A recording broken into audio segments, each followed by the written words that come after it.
In this video, we are going to discuss everything lemon verbena. We're going to talk about what the plant likes, how to grow it properly. Then we're going to discuss how to savor its properties in the kitchen. So we're going to talk temperatures and cooking techniques, and then we'll be making 3 delicious recipes.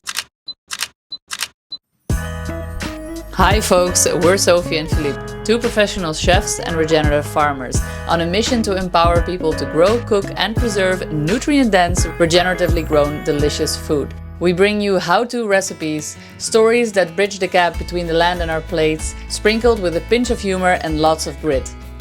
Join us for some honest cooking, regenerative living and fun farm-to-table courses and retreats.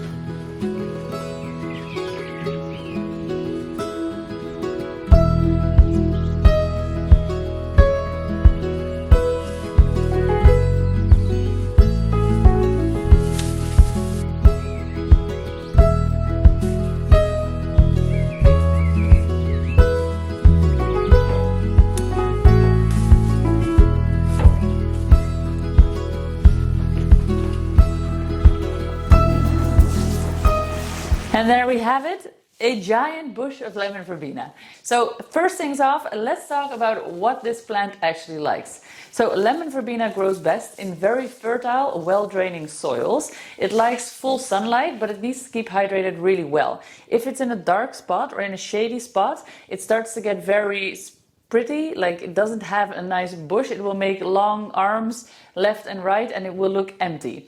Also, many people think that they've killed their verbena off when it starts to leave its leaves, drop its leaves I mean, and that is just not the case. In wintertime this starts to shed its leaves and then what remains is a very sad looking bush. That is the time to cut it all the way back down and let it regrow in spring, because when this plant comes up, it comes back more bushy if you cut it back. So the more you trim it back and harvest, the fuller it will become. Okay, so now we know how to grow this bush, and you're going to have an abundance of it, of course, because you're an excellent grower, and then you're going to be stuck with a problem, which is, Sophie, what do I do with all of this verbena? What can I do with this verbena? Can I cook with it? Can I preserve it? Can I dry it? The good thing is all of the above. So what we'll first discuss is the tea making. That's the simplest way to use it. Just cut it fresh off your bush, pop it in some hot water, just under boiling point, and then enjoy yourself a wonderful tisana. So this is really good for digestive aid. If you're bloated or if you're having some digestive issues, this is a really calming and soothing tea, and it has nerve relaxing properties, making it perfect for nighttime teas. The next step is, of course, drying it. Now, this is a super fragrant bush. The only time that that's a good thing. Anyways, what you want to do is you really want to savor this lemon smell that these leaves provide. And the way to do that, as with all herbs, is in the dark, in a well-ventilated dry spot in your house. Just hang it upside down in your pantry, for instance, and then let it dry slowly.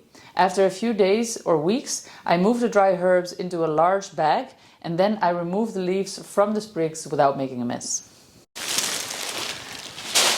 And then when you're done shaking them off the stems, you have a whole bag full of beautiful verbena. Well-dried verbena should be dry and crispy, and it should be green still. If it turned brown, it means that you've dried it on too high of a temperature, or you had it in contact with direct sunlight too much, and then you've basically lost a lot of the delicious properties that will give you that fragrant tea. So it needs to be green and crisp. And now we're ready to put it in some jars. I love using jars for these that are not, oh, this one is very dirty. Let's wash that one. All right, we're going to jar up the verbena now. So this is just done by simply putting it in a jar and sealing it off, and then keeping it in a dark space. If you have dark glass, that's even better, because sunlight is the enemy. And I like to use my odd jars for that. That means the odd sized ones where I have maybe only 1 or 2 of them and they can't withstand any heat, so they can be used for water bathing or pressure canning. And yeah, that's just a good way to use those odd ducklings. Let's go.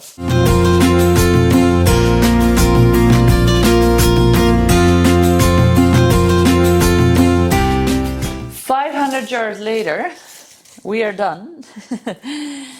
All right. So now we have a wonderful lemon verbena tea for all year round. Move these away from sunlight into a stable temperature environment. These will keep up to a year. Alright, so now that you have preserved your lemon verbena by drying it for all year round tea making, let's get into some details about how to treat this puppy when you're using it warm. Because this is one fussy lady, alright guys? So it doesn't like a lot of heat. Why doesn't it like a lot of heat? Well, the fragrant oils that make this bush smell so good are actually very sensitive and start to degrade at high temperatures. So the sweet spot here is between 40 and 70 degrees Celsius. When you're warming it up, you're going to get an explosive release of this fragrant aroma, meaning that that is really in cooking what you're wanting. From 70 onward, it's going to start rapidly disappearing, and from 100 degrees Celsius onward, it's starting to degrade. And the longer you cook it on those temperatures, the more it will start to degrade. So lemon verbena is a gentle lover that loves to be heated slowly and treated with care. Otherwise, she disperses her aroma way too fast and things start to go sour.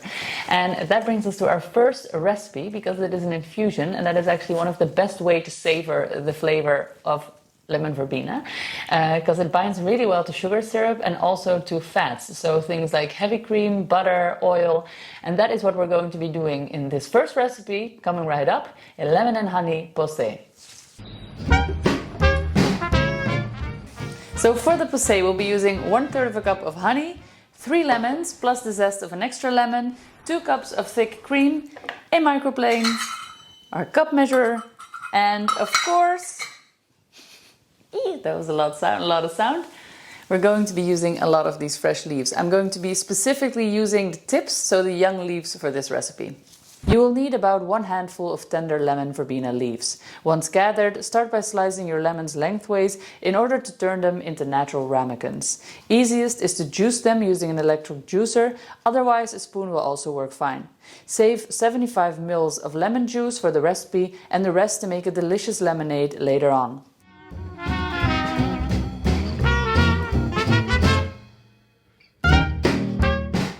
Then place your empty lemon peel bowls in a tray so they stay steady and level in order to pour in the posset mixture. Put that aside and then start by placing your thick cream in a small saucepan onto the stove. Into the cream add 1/3 cup of honey.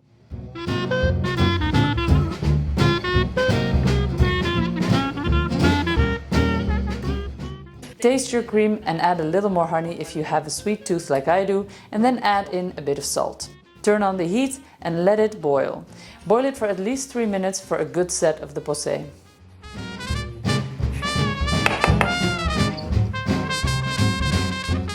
Take off the heat and then sprinkle in the zest and stir. Pop in the lemon verbena leaves and let it steep for about 5 minutes.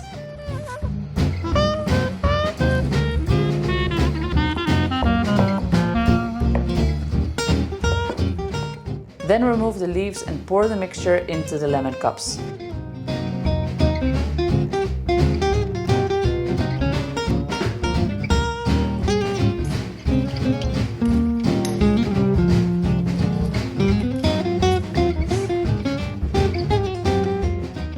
Be careful not to let them overflow.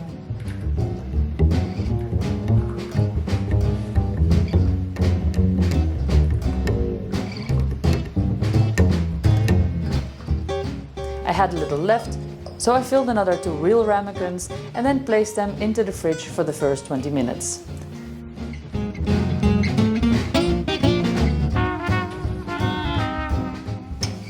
Alright.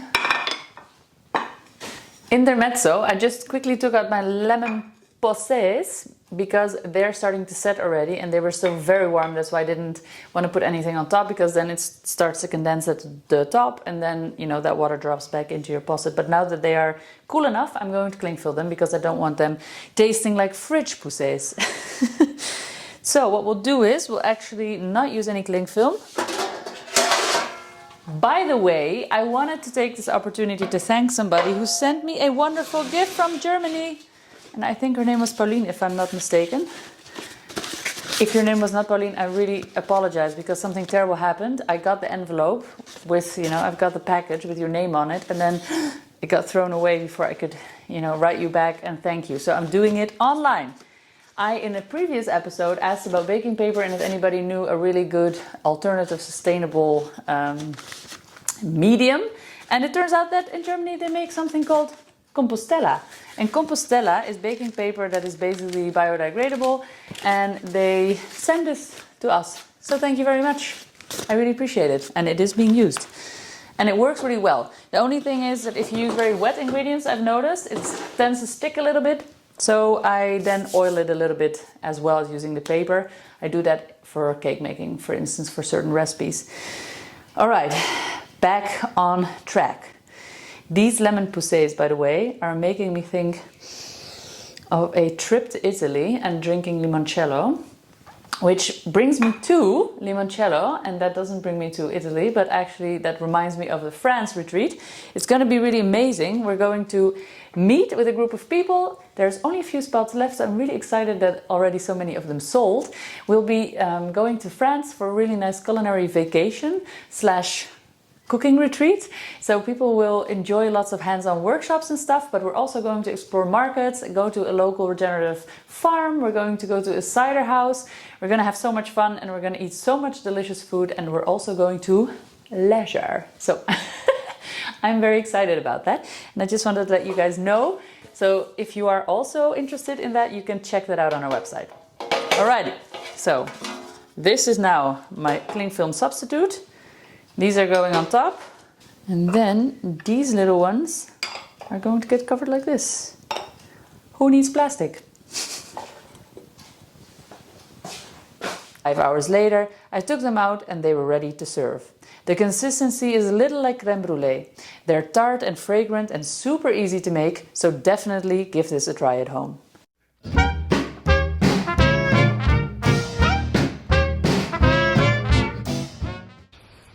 Yeah, very nice.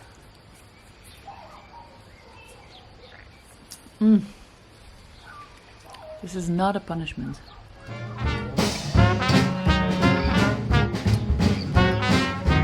Last one with the decoration.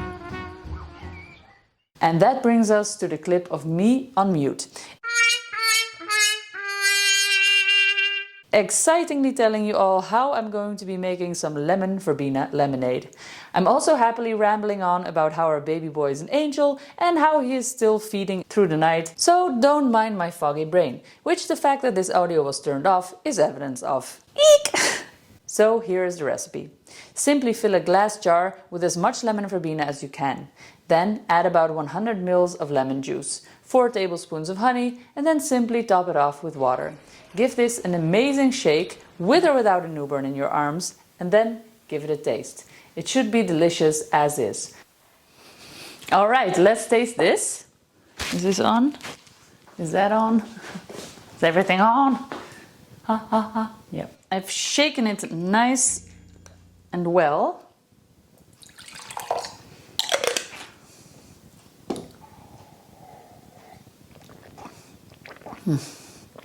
Oh yeah. It's tart, it's slightly sweet, it's super fragrant, it's delicious. I'm gonna pop it into the fridge. It's gonna be drunken in the next 2 days by my kids. A little vitamin C booster, if you will, that will go down very well. And now moving on to our kombucha. So for kombucha, for those of you who haven't not made it before, you just need sweet tea and a SCOBY and some thyme. We have this beautiful giant jug here on the counter. Shout out to my friend Anna, who gave me this beautiful disperser lemonade jug. I don't know what you would call this, but it's super convenient for the kombucha. So this here, this sort of jellyfish lookalike on the top is what's called a SCOBY. It's a symbiotic culture of bacteria and yeast, and it feeds off tea and sugar. So all you need to do is save all your leftover teas that you didn't drink when you brew yourself a pot. It needs to be real tea, so no herbal teas. It needs to be from tea leaves, and you need to make it very sweet. Then you add that into your already existing mother, you call it. You need at least 1/3 of sour already made kombucha to 2/3 of sweet tea to be safe, because you want to make sure that it's nice and acidic from the get-go. And then you let it stand there, and in a couple of days everything will start to acidify.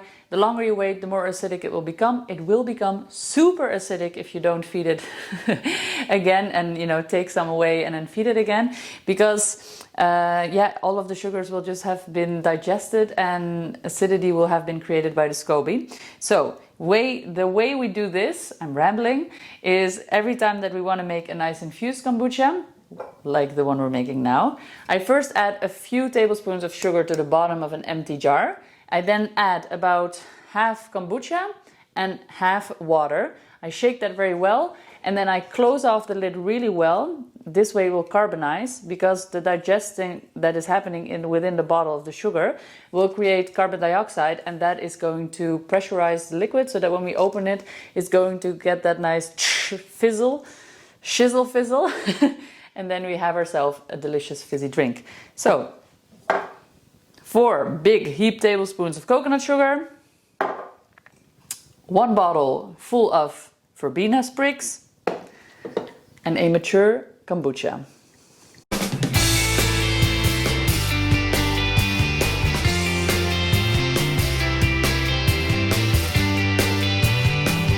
And for the sake of filling it up, I'm going to just top it off and shake it a little more. Ants have found their way into my home, so if you see an ant on camera, know that it's real. All right. So it should already be quite tasty as is. Let's do a little taste test.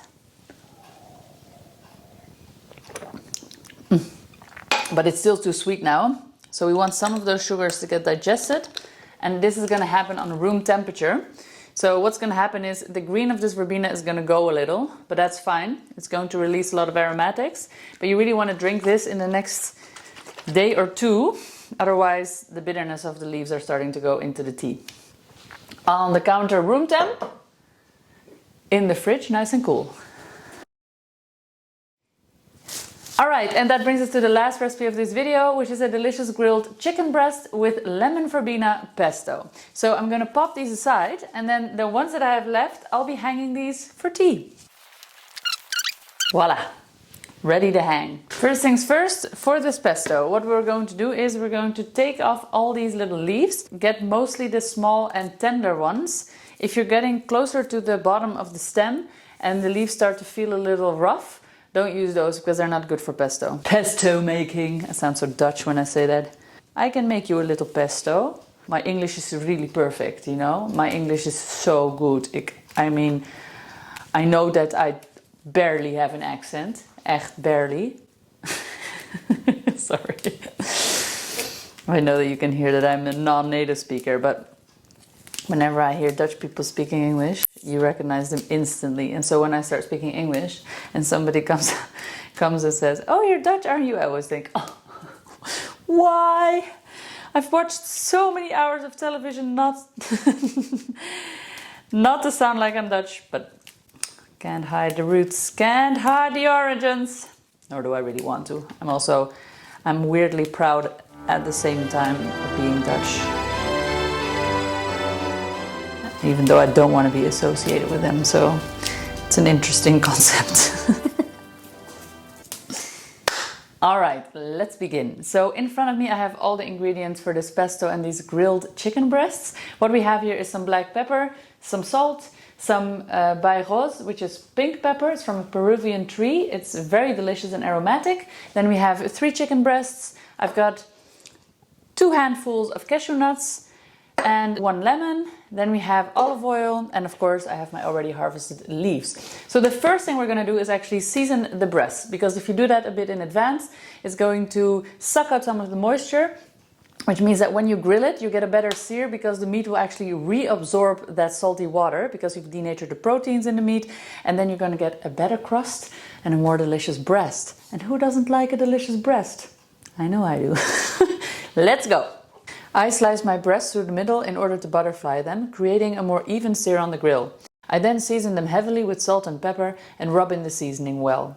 Once all your breasts are done on both sides, you can place them in the fridge for at least 20 minutes or overnight if you really want to work that magic. Then I move on to making the pesto. Step number 1 is making the leaves small enough to fit into this pestle and mortar easily. So what we'll do is we'll roughly chop them up first, and then we're going to get some pounding action going. And the way we're going to go about that is just popping this onto the cutting board. Just roughly chopping this through. Wow, the smell is already amazing. Then we're going to pop that into our pestle and mortar. Now remember, the fragrance really binds well to oil. So at this stage, we're immediately going to add a little bit of olive oil. Just about 2 tablespoons, not much.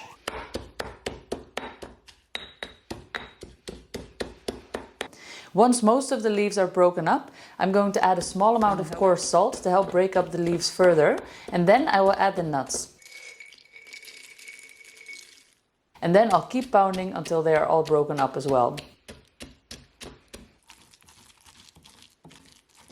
I'm going to add a little bit more oil. Once you're satisfied with the consistency, add the pink peppercorns and mix. Then slice your lemons into thin slices and chop up 2 of those into a very fine dice. And add that into the pesto for a fresh kick. Stir well and voila, the pesto is ready. It will save in the fridge for about a week and it can be eaten on sandwiches as well as this dish. Now for the grilling. On a very hot cast iron griddle, place your chicken breast one by one. Press them down so all of the meat surface is touching the pan. Do not touch it until they release easily and they are dark golden. This takes up to 8 minutes. Once they are dark golden, turn them over and then add some of the lemon slices into the pan.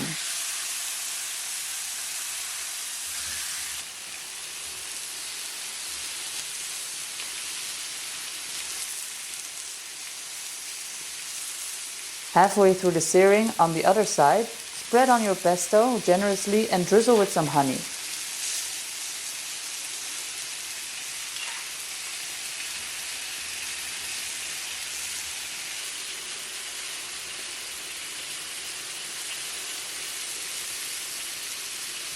Now briefly turn them over just before serving to warm the pesto through and to give those lemon slices a little bit of heat and caramelization.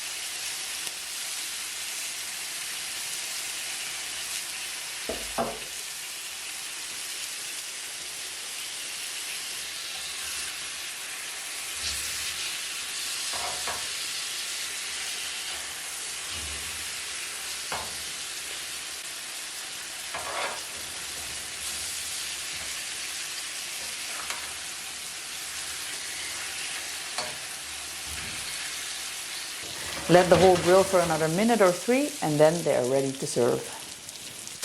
All right, let's eat.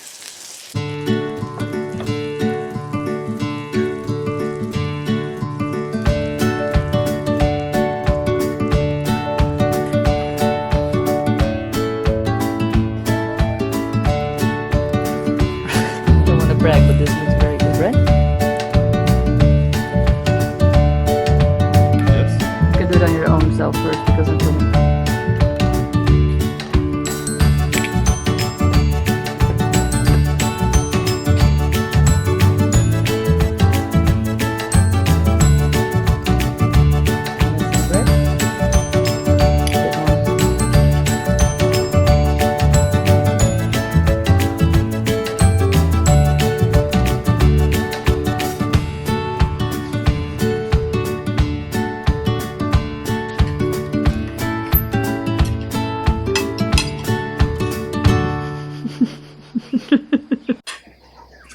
Super delicious lunch, beautiful for the eye. We're enjoying it with a bit of local cheese and a little bit of sourdough bread and also some of these purple beauties. And if you're wondering what these are actually the sauerkraut creations of some of our last retreat guests that didn't get to bring them home all the way from the States. So thank you, Marcus. Thank you, Karen. Thank you, Roxanne. They're all delicious. And if you're watching this, guys, anybody out there that wants to come and cook with us here in Portugal, know that there are retreats coming up, so go check out the website. And back to this delicious lunch. All right, folks, and that brings us to the end of the episode. I hope you guys enjoyed. The recipes are on the website as always, and if you want to keep on watching, check out this playlist right here, or if you want to check out the dates and when you can come and visit us or join an in-person event, check out the link right here. See you on the next one, The Farming Chefs. Peace out.